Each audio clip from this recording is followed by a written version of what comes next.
Dengan metode dipipihkan digulung seperti ini, tujuannya membentuk gluten yang kuat sehingga panadanya tuh empuknya tahan lama.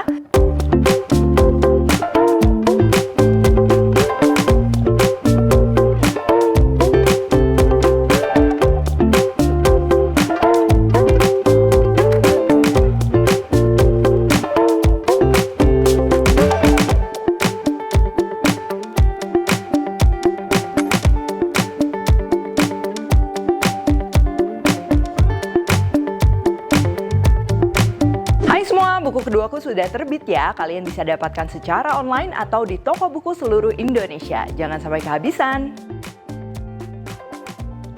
Halo, welcome back to my channel, Devina Hermawan. Hari ini kita akan bikin panada tanpa mixer, mudah tapi bakalan tetap empuk. Pastinya cocok banget buat jualan kalian karena ini juga anti kempes ya. Nah, jadi panada ini tuh mirip sama roti goreng atau donat, cuman bentuknya kayak pastel ya, dan isiannya tuh biasanya asin, jadinya savory. Biasanya diisinya sama ikan pedes gitu, cuman hari ini aku akan bikinnya pakai sosis, jadi pas banget buat kalian yang mau makan panada tapi nggak suka sama aroma ikan. Biar makin spesial lagi, hari ini kita akan pakai sosisnya dari Kienzler yang extra meaty. Langsung aja ini bahan-bahannya. Oke, yang pertama ini untuk adonannya, di sini kita akan perlu tepung terigu protein sedang ya. Jadi di sini aku emang pakainya protein sedang supaya lebih fluffy. Cuman kalau kalian suka yang lebih gigitannya tuh lebih kenyal, itu bisa ya pakai yang protein tinggi. Lalu ada telur, ragi, garam, gula, santan, dan juga nanti kita akan perlu air hangat kuku untuk kembangin dulu si raginya. Lalu untuk isiannya ya, jadi nah rasa dari panada ini kan kayak roti. Jadi roti itu sebenarnya mau diisi sama apa aja tuh cocok ya. Jadi itu kalian bisa sesuaikan. Kalau hari ini aku mau bikin yang sosis pedas. Jadi di sini aku akan pakai Kienzler sosis cheese cocktail. Lalu ada untuk sambalnya, di sini ada bawang putih, bawang merah, cabai rawit, dan juga daun jeruk. Opsional daun jeruk, kalau nggak suka bisa di skip aja. Lalu untuk pelengkap isiannya kita juga akan perlu daun bawang dan saus sambal. Atau kalian bisa juga tambahin sayur seperti wortel, kentang sesuai selera. Oke, yang pertama ini kita akan bikin sambal pedesnya dulu ya. Kenapa aku bilang sambal? Karena nanti isian dan juga sosisnya kita nggak akan aduk. Nanti takutnya menyulitkan pada saat kita ngisi, itu jadinya belepotan. Jadi lebih baik kita pisah ya. Oke, untuk sambalnya di sini kita akan chop kalau mau lebih kasar, atau boleh juga di blender untuk yang mau lebih halus. Bawang putih, bawang merah, dan juga cabai rawit sama daun jeruk. Buat yang nggak mau terlalu pedas boleh diganti sama cabai merah atau boleh dikombinasi juga.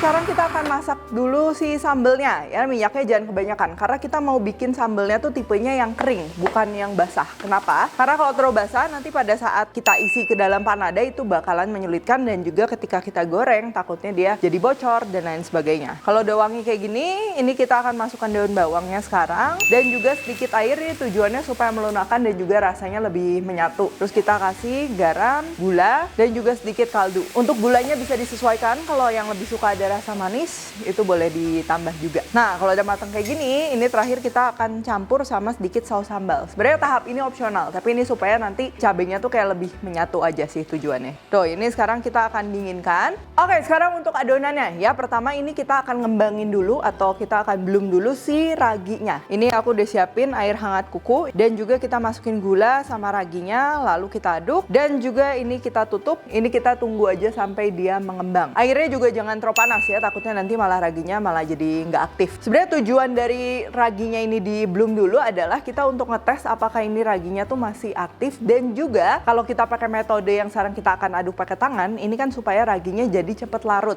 Tapi kalau misalnya kalian mau menggunakan metode yang misalnya pakai mixer, raginya dalam keadaan kering langsung dimasukin digabungin jadi satu, itu nggak apa-apa. Tapi pastinya kita akan perlu waktu ya untuk bikin si ragi yang masih kering itu supaya nyatu semuanya ke dalam adonan. Sekarang tahap selanjutnya sambil nunggu raginya mengembang, ini kita akan aduk tepung terigu dan juga garam ya. Ini adonan keringnya. Nah, jadi supaya memudahkan juga mencampur, jadi ini bahan keringnya kita udah aduk rata, bahan basahnya juga kita akan aduk rata. Sekarang udah mengembang raginya, lalu kita akan campur dengan santan, telur, dan juga mentega yang sudah dicairkan. Lalu kita akan aduk rata. Mungkin kalau kalian bandingkan juga sama biasanya bikin roti, itu kan menteganya nggak kita lelehkan dulu ya. Tapi di sini ini kita akan lelehkan, jadi nanti ketika dicampur tuh udah semuanya merata ya, akan memudahkan.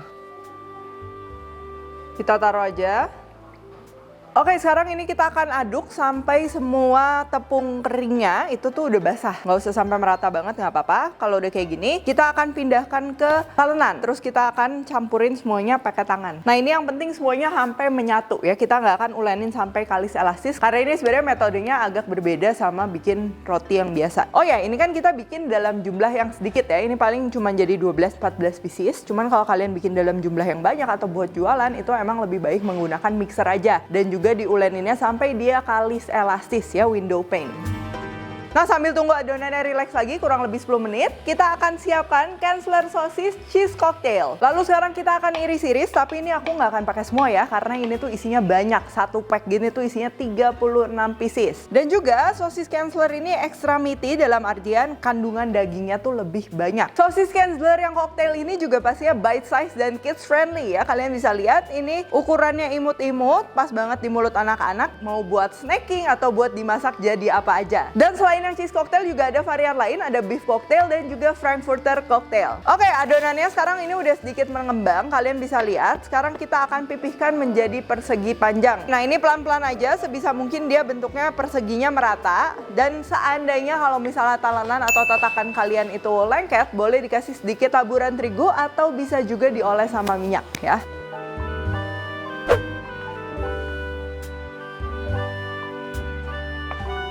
Kalau udah ini kita gulung bagian sininya ya, bukan yang bagian panjangnya. Sampai jadi kayak gini. Lalu kalau udah kayak gini, ini kita akan resting sebentar aja, 5 menitan. Itu supaya relax lagi, jadi ketika kita tipisin tuh dia mudah ya. Terus ini kita akan pipihin lagi ya, kayak tadi ya, sama.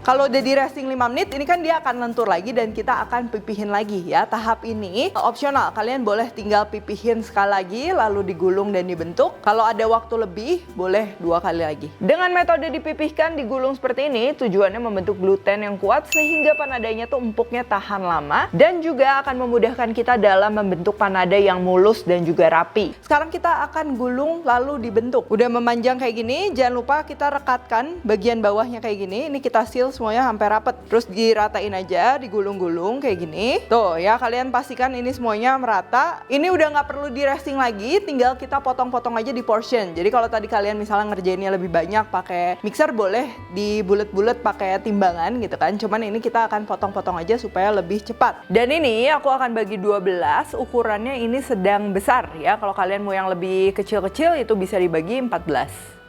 Sekarang kita akan pipihkan, boleh ini ditabur sedikit tepung terigu biar nggak nempel. Dan kalau aku tuh suka ngerjain, ini kita pipihin dulu, diisi, baru nanti terakhir tinggal goreng. Biasa itu hasilnya jadi lebih seragam. Cuman itu bebas, kalian mau metodenya seperti apa juga boleh.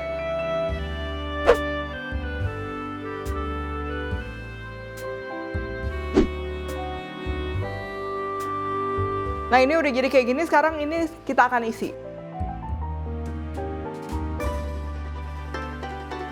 Nah, dengan pakai sosis Kansler sebagai isian, ini pastinya bisa menjadi ide jualan panada jajanan pasar yang lebih kekinian dan juga lebih menarik. Sebelum kita akan bentuk, kita akan panasin dulu minyaknya di api sedang. Nah, kalau udah ini tinggal kita rekatkan aja pelan-pelan sambil pinggir-pinggirnya tuh kayak ditekan gini ya. Nah, semuanya ini kita rekatkan. Satu pack Kansler cheese cocktail ini bisa untuk 18-20 pieces panada.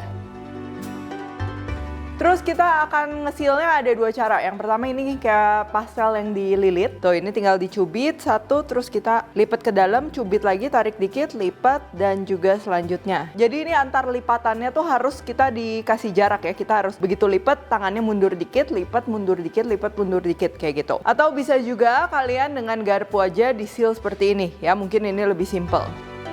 Oke, sekarang kita goreng. Kalian perhatikan ya, ini minyaknya juga jangan terus dikit, karena kalau misalnya panadanya nempel ke bawah permukaan, nanti dia warnanya nggak merata. Jadi yang kena permukaan wajannya itu bakalan gosong. Jangan dibolak-balik ya, ini kita satu sisi udah coklat baru dibalik.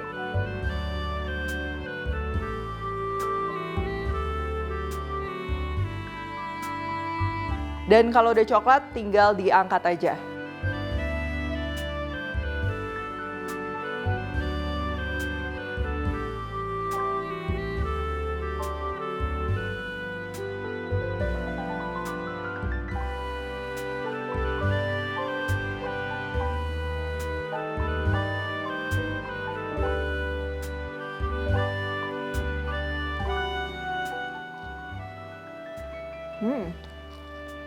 Adonan luarnya tuh empuk pastinya, dan secara keseluruhan ini kalau kalian gigit ini tuh lebih ke makanan gurih ya, karena adonannya juga nggak terlalu manis, terus dalamnya ini ada pedas, apalagi kita pakai sosis ya. Sosis ini kan teksturnya menarik dan juga dia udah ada wangi sedikit smoky. Jadi dalam satu gigitan tuh dia pastinya lebih kompleks, nggak flat. Kayak misalnya kalau kalian pakai isiannya ikan juga kan, jadi dia wangi gitu, nggak cuman kayak sayuran tumis doang. Nah itu yang bikin menarik. Selain itu juga kalau kalian buat jualan, nah panada ini kan looksnya juga dia harus menarik dalam artian gak kempes, terus warnanya juga tadi pada saat goreng tuh merata, golden brown gitu kan, dan juga teksturnya harus empuk tahan lama. Nah nanti aku juga bakalan selipin footage untuk tekstur yang udah didiemin kurang lebih 8 jam, ini tuh dia bakalan masih empuk. Oke kalau gitu thank you for watching, jangan lupa untuk cek produk-produk dari Kienzler, pastinya extra meaty, nikmat. Kalian bisa beli di e-commerce atau di supermarket kesayangan kalian. Untuk info lebih lanjut tinggal cek aja ke sosial medianya dari Kienzler. Kalau kalian recook juga jangan lupa tag @devinahermawan @devispantry di Instagram, like, subscribe, share, komen, dan lain-lain. Stay tune terus and see you in the next video.